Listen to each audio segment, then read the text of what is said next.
Movie ತುಂಬ ಚೆನ್ನಾಗಿದೆ. ಏನು ಅವರು ಎರಡು ಶೇಡಲ್ಲಿ ಏನು ತೋರಿಸಿದ್ದಾರೆ, ಒಂದು ಸತ್ಯ, ಇನ್ನೊಂದು ಮಾಯೆ, ಒಂದು ಆಧ್ಯಾತ್ಮಿಕವಾಗಿ ಅವರೆರಡನ್ನೂ ತೋರಿಸಿದ್ದಾರೆ. ಸತ್ಯ ಅನ್ನೋದು ಯಾವ ರೀತಿ ಒಳಗಡೆ ನಾವು ಮನಸ್ಸಲ್ಲಿ ಎಲ್ಲ ರೀತಿ ಯೋಚನೆಗಳ್ನ ಹಾಕ್ಕೊಂಡು ಏನು ವಾಸ್ತವ ಏನು ನಡೀತಾ ಇದೆ ಈ ಪ್ರಪಂಚದಲ್ಲಿ, ಏನು ರಾಜಕೀಯ ವ್ಯವಸ್ಥೆ, ಜಾತಿ ಧರ್ಮ ವ್ಯವಸ್ಥೆ, ಇದರಲ್ಲೆಲ್ಲ ನಾವು ಯಾವ ರೀತಿ ಮುಳುಗೋಗಿದ್ದೀವಿ ಅಂತ ಅದನ್ನು ಒಂದು ಕಡೆ ತೋರಿಸಿದ್ದಾರೆ.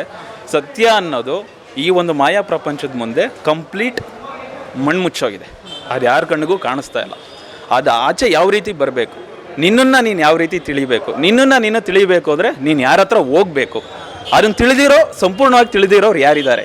2,500 ವರ್ಷದಿಂದ ಬುದ್ಧ ಅವ್ರು ತಿಳಿದಿದ್ರು ಅಂತ ಮಾತ್ರ ಹೇಳಿದರು. ಈಗ ಯಾರಿದ್ದಾರೆ? ಅದನ್ನು ತಿಳಿಬೇಕಾಗಿರೋರು ಯಾರು? ನೀನು ಮಾತ್ರ ಬಚಾವಾಗಬೇಕು ಈ ಪ್ರಪಂಚದಲ್ಲಿ. ತಂದೆ ಬರಲ್ಲ, ತಾಯಿ ಬರಲ್ಲ, ಯಾರು ಬಚಾವ್ ಮಾಡೋದಕ್ಕೆ ಬರಲ್ಲ. ಇಲ್ಲಿಂದ ನೀನು ಬಚಾವಾಗಬೇಕು ಅಂದರೆ ತಿಳಿದಿರೋರ ಹತ್ರ ಮಾತ್ರ ಹೋಗಬೇಕು, ತಿಳಿದಿರೋರನ್ನ ನೀನು ಹುಡುಕಬೇಕು, ನಿನ್ನನ್ನು ನೀನು ಯಾರು ಅಂತ ನೋಡ್ಕೊಬೇಕು. ಅದನ್ನು ತಿಳಿಸೋದಕ್ಕೆ ವಾಸ್ತವಿಕವಾಗಿ ಈ ಪ್ರಪಂಚನೂ ತೋರಿಸಿದ್ದಾರೆ, ಆಧ್ಯಾತ್ಮಿಕ ಪ್ರಪಂಚನೂ ಅವರು ತೋರಿಸಿದ್ದಾರೆ, ಪ್ರಯತ್ನ ಮಾಡಿದ್ದಾರೆ. ತುಂಬಾ ಚೆನ್ನಾಗಿದೆ ಮೂವಿ. ಖಂಡಿತವಾಗಿ ಹೇಳಿದ್ದಾರೆ. ಬುದ್ಧಿವಂತರಿಗೆ ಮೂವಿ ನೋಡೋ ಅವಶ್ಯಕತೆನೇ ಇಲ್ಲ. ಯಾಕೆ ಅಂದರೆ ಬುದ್ಧಿವಂತ ತಾನೇನು, ಆತನ ಫೈನಲ್ ಸ್ಟೇಜ್ ಏನು, ಅವನು ಎಲ್ಲಿಗೆ ಹೋಗಿ ನಿಂತಿದ್ದಾನೆ ಅಂತ ಅವ್ನಿಗೆ ಗೊತ್ತಿರುತ್ತೆ. ದಡ್ರಾದವ್ರು ನಾವುಗಳು ಮಾತ್ರ ಇಲ್ಲೆಲ್ಲ ಈ ವಾಸ್ತವ ಪ್ರಪಂಚದಲ್ಲಿ ಒದ್ದಾಡ್ಕೊಂಡಿದ್ದೀವಿ ಅಷ್ಟೇ. Okay, thank you, all the best.